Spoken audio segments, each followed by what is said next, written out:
Hello boxing fans, right now I'm talking about Zab Judah versus Vernon Paris. I'm going to start with Zab Judah. He's always been there and about in his career. He's obviously started real young and he's got his first world title at about 22 years old. And even now, and this is in the twilight of his career, he's still good enough to fight for world titles at £140, which I think is his natural weight limit. He can't go any higher than that really, he is too small. Yeah, this guy, I think he's as slick as they come. You see, when people say slick boxers and stuff, I think one of the three first names that come to my head is Zab Judah.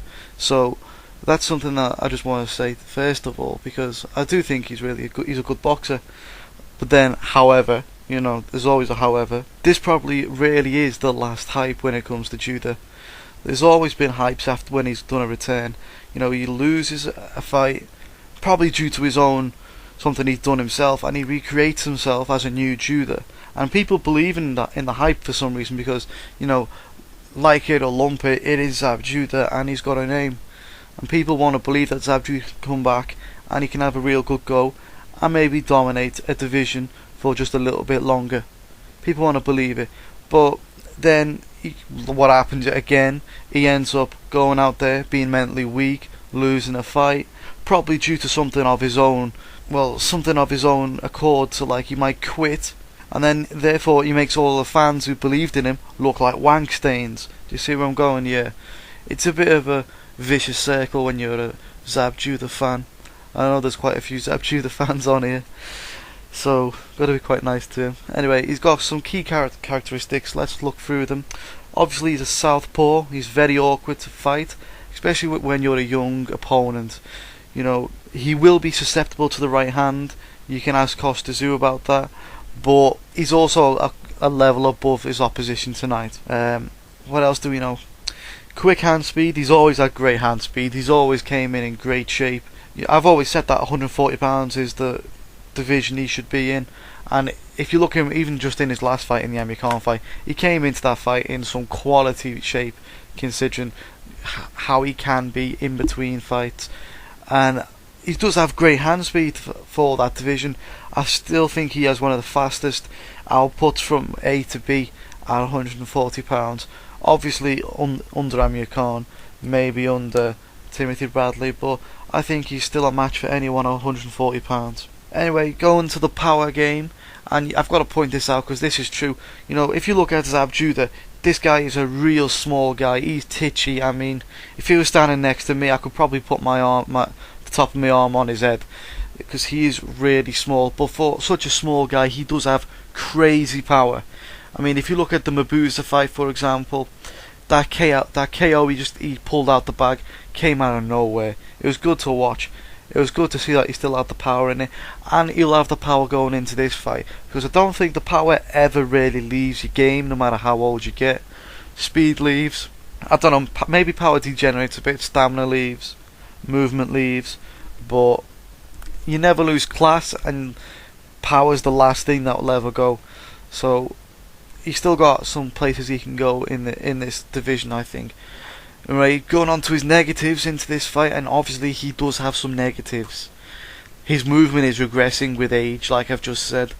He's more flat-footed, and obviously that brings me on to his next bad characteristic, and that is his stamina. Woo! Also rapidly regressing. He ran out of gas against Matisse, but he was lucky he only had like one round to go in that fight. He fought on instinct in that last round. He went down because he was ducking and diving. When you're ducking and diving, sometimes it can take the wind out your sails. He took a punch. He went, right, I can't stay. There was a second between him going down and when he took the punch, and he just went, and he just went after taking a knee. He took a knee, and Matisse landed a few more punches. I think he landed one while he was on his knee as well. So props to Judah for getting up. He could have moaned about it, dived like a bitch, but he didn't. He got up, he fought on, and he did well.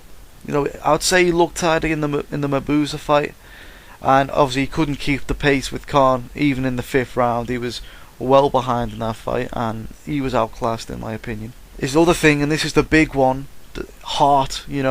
He's never had great heart. He was winning against Mayweather until he ran out of gas and lost his way in that fight.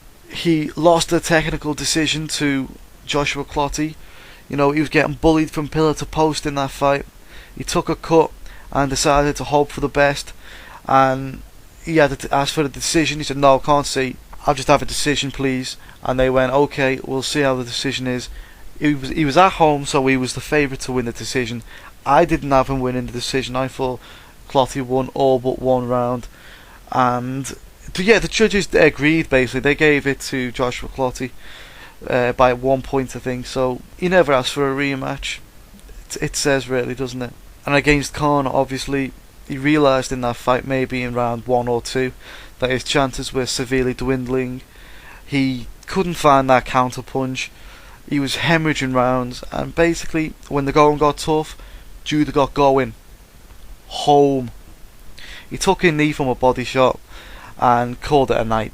Later, he said it was a low blow to try and... I think it was only to try and save his career, for one more day. But you can't be moaning, Judah. You're a luchador. You've got to be willing just to take that get back up and fight on. It wasn't that bad. You made more of a meal of it than it actually was. So I can't accept that, to be perfectly honest. And like I said, he's now making his comeback. But this is a must-win situation for Judah. There's still fights out there at 140 or even 147 that he could take. Things to consider. Or Shane Mosley would be well happy for that fight right now. People would watch that. Bradley if he loses to Pacquiao, or Pacquiao if he beats Bradley. Those are fights that could happen. And to be honest, I would like to see Pacquiao versus Judah, because I actually think Judah would have a good chance, considering he has a counter-punching style that would do very well against Pacquiao, but people seem to forget that, and he's as slick as they come. Moving on to his opponent anyway, Vernon Paris. He's obviously a young challenger, never been past 8 rounds. He's either finished his opponents but they're lower level, or they've only been 8-rounder fights. He's obviously had 29 fights, 26 victories. People forget about that. They like to brush that under the carpet.